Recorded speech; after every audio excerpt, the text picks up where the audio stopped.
A neural signal reaching this junction release a neurotransmitter acetylcholine which generate an action potential in the sarcolemma। कहते जब ये neural signal junction पर पहुंचता है तो वहाँ पर ये एक न्यूरोट्रांसमीटर केमिकल रिलीज़ करता है, जैसे कि एग्जांपल है एसिटाइलकोलाइन, ये केमिकल का नाम है। इस तरीके का केमिकल रिलीज़ करता है जो आगे सार्कोलेमा के अंदर एक्शन पोटेंशियल जनरेट करता है। एक्शन पोटेंशियल क्या क्या मतलब है, जो आगे मतलब काम करवाता है, एक ऐसा पोटेंशियल जनरेट करता है जो आगे प्रोसेस को स्टार्ट करवाता है। फिर this spreads through the muscle fibre and cause the release of calcium ion into the sarcoplasm. यही बात को ध्यान से समझिए अब यहाँ से। ये जो है कहते जो ये एक्शन पोटेंशियल है ये मसल फाइबर के अंदर फैल जाता है और उसके अंदर कैल्शियम आयंस को रिलीज़ करवाता है सार्कोप्लाज्म के अंदर। अब जैसे ही सार्कोप्लाज्म के अंदर कैल्शियम की मात्रा इंक्रीज़ होती है तो उससे क्या होता है, जो कैल्शियम है ज़्यादा अमाउंट में कैल्शियम रिलीज़ होके ट्रोपोनिन के साथ बाइंड कर जाता है। ये देखिए इसका ये ट्रोपोनिन है हमने पढ़ा था पहले टॉपिक में भी कि ये ट्रोपोनिन एक्टिव साइट को मास्क करके रखता है। तो यहाँ पे जब ज़्यादा कैल्शियम आती है तो कैल्शियम इस ट्रोपोनिन के साथ बाइंड करके ट्रोपोनिन को यहाँ से रिमूव कर देती है। तो ये ट्रोपोनिन रिमूव हो गया तो यहाँ पे एक्टिव साइट नीचे फ्री हो गई, जिसके साथ ये फिर जो है हमारा मायोसिन बाइंड कर सकता है। ये देखिए एक्टिन बाइंडिंग साइट ये बाइंड कर सकती है। अब यहाँ पे देखिए इधर एटीपी आया, एटीपी ब्रेक डाउन हुआ एडीपी एंड पी के अंदर, जिससे क्या हुआ एनर्जी रिलीज़ हुई। एनर्जी रिलीज़ हुई उधर से कैल्शियम आ गए, कैल्शियम ने ट्रोपोनिन को रिमूव कर दिया और यहाँ पे देखिए उसी एनर्जी की हेल्प से एक क्रॉस ब्रिज बन गया। एक्टिन एंड मायोसिन यहाँ पे ज्वाइन कर गए, ये मायोसिन हेड है ये ज्वाइन कर गए और फिर इस तरीके से मूवमेंट हुई। मूवमेंट होते ही और क्या हो गया, एडीपी एंड पीआई दोबारा फिर यहाँ से जुड़ गए और बन गया एटीपी। यहाँ पे एटीपी मॉलिक्यूल आएगा, ये देखिए ये दोबारा फिर नॉर्मल पोजीशन में हो जाएगा। इस तरीके से नॉर्मल पोजीशन में जैसे ही हुआ दोबारा फिर इसके पास कौन आ गया, एटीपी। फिर एटीपी टूटा और ये एक साइकिल के अंदर प्रोसेस चलता रहता है। देखते हैं देखिए calcium increase in calcium level leads to the binding of calcium with sub unit of troponin on actin filament and thereby remove the masking of active site for myosin. Myosin के लिए जो active site को जो है free कर देता है। Okay, active site की जो मास्किंग थी उसको रिमूव कर दिया कैल्शियम ने।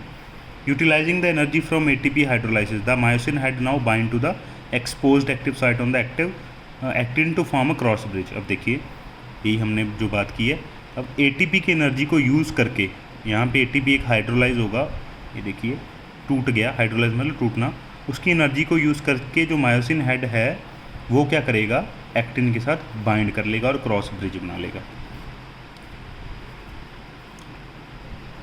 This pulls the attach actin filament toward the centre of A band. इससे क्या होता है, जो ये एक्टिन फिलामेंट है ये पीछे की तरफ ए बैंड की तरफ खींची तो चली आती है। The Z line attach to this actin are also pulled inward thereby causing a shortening of sarcomere that is contraction. इसी के साथ क्या होता है, कंट्रैक्शन होती है। जो पहला स्टेप हो जाता है वो पूरा हो जाता है, मतलब जो एक सार्कोमियर है हमारा फंक्शन यूनिट था वो छोटा हो जाता है। इसलिए हमने इधर देखा था ये सार्कोमियर है ना, ये देखिए ये दोनों बैंड जो हैं ऐसे क्लोज आ जाते हैं, क्लोज। देखिए पहले तो ये यहाँ पे और यहाँ पे हैं, ये दोनों क्लोज आके इतने इतने रह जाएंगे, इतने इतने। तो ये जो सार्कोमियर है ये छोटी हो जाएगी। तो that is the step called contraction. It is clear from the above step that during shortening of the muscle that is contraction the I band get reduced whereas the A band retain the length. यहाँ पे देखने को क्या मिलता है कि जो I band है लाइट एक्टिन वो तो शॉर्ट हो जाती है और जो ए बैंड है उसको कोई फ़र्क नहीं पड़ता। Okay, myosin releasing the ADP and PI goes back to its relax state. Myosin जो है ये देखिए एडीपी एंड पीआई को रिलीज़ कर देगा और दोबारा अपनी बैक नॉर्मल स्टेज पे आ जाएगा। यही प्रोसेस सारा दोबारा चलता रहेगा। A new ATP bind and the cross bridge is broken. यहाँ पे देखिए एक नया एटीपी बाइंड हो गया और ये क्रॉस ब्रिज था वो ब्रेक हो गया। The ATP is again hydrolyzed by the myosin head and the cycle of the cross bridge formation takes place. Okay? तो ये बार बार रिपीट होता रहता है। तो जो है हमारा contraction. The process continue till the calcium ion are pumped back into the sarcoplasmic cisternae, resulting in the masking of the actin filament. कहते हैं तब तक चलता रहता है जब तक कैल्शियम जो है सार्कोप्लाज्मिक सिस्टर्ने के अंदर पंप होता रहता है, मतलब जब तक सार्कोप्लाज्म के अंदर कैल्शियम पंप होता रहेगा तब तक ये प्रोसेस जो है चलती रहेगी। This cause the return of Z line back to the original position, that is relaxation. जैसे ही कैल्शियम आयन बंद हो गए तो जेड लाइन जो है नॉर्मल पोजीशन पे आ जाएगी, जिसको हम बोलेंगे रिलैक्सेशन। ये देखिए ये जेड लाइन है, ठीक है, ये नॉर्मल पोजीशन पे आ जाएगी। ये देखिए ये तो है पहला स्टेप, ये रिलैक्स स्टेट है, ये कंट्रैक्शन है, मैक्सिमली कंट्रैक्ट, ये मैक्सिमम कंट्रैक्शन हो चुकी है। पहले इतना था, फिर ये हो गया, फिर इतना मैक्सिमम कंट्रैक्शन हो गई, अभी दोबारा फिर ये होगा, फिर ऐसे रिलैक्स हो जाएगा। ओके, जेड लाइन जो है वो, ये जेड लाइन है, ये नॉर्मल अपनी लेंथ पे चला जाएगा। The reaction time of fibre can very in different muscle. Reaction time अलग अलग हो सकता है अलग अलग मसल्स में। अगर दोबारा मतलब बार बार रिपीटेड एक्टिवेशन होगी मसल की तो यहाँ पे लैक्टिक एसिड भी एक्यूमुलेट हो सकता है due to anaerobic breakdown of glycogen in them causing fatigue. बार बार अगर ये रिपीटेड एक्टिवेशन होगी मसल्स की तो हमें पता है, जैसे हमने 10th क्लास में पढ़ा था, एनारोबिक ब्रेकडाउन के कारण लैक्टिक एसिड इकट्ठा हो जाता है और फैटीग हो जाता है। ओके, मसल पेन करने लग जाता है। Muscle contain a red coloured oxygen shortening pigment called myoglobin.